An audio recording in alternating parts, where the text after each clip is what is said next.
పెట్టుబడి సహాయం మనకు 2 నెలలకు కలిపి అన్నదాత సుఖీభవ అని చెప్పి 20,000, 20,000, 40,000 ఇస్తామన్నారు.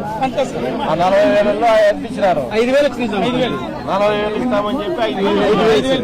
చంద్రన్న ఉన్నంత వరకు మా రైతుకి భరోసా లేదు, ఉండదు, ఉండబోదు. ఈ 18 నెలల కాలంలో మనకేమన్నా ఇన్పుట్ సబ్సిడీ ఒక్కసారన్నా ఏమన్నా వచ్చిందా?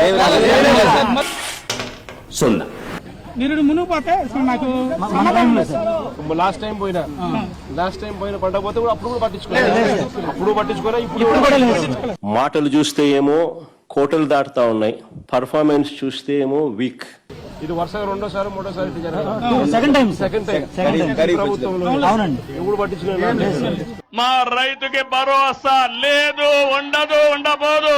అప్పుడు మన టైంలో అదే పనిగా ఉచిత ఇన్సూరెన్స్ వల్ల 66,780 రూపాయలు పండి సార్. మనకు 66,700 రూపాయలు ఇన్సూరెన్స్ వచ్చింది, ఉచిత పంటల బీమా మొత్తం అంతా కట్టేశారు సార్.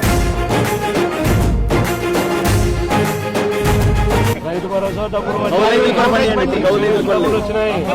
పంట ఏదైనా జరిగిపోతే ఇన్పుట్ సబ్సిడీ సమయానికి వచ్చింది, ఇన్పుట్ సబ్సిడీ డబ్బులు కూడా సమయానికి వచ్చింది.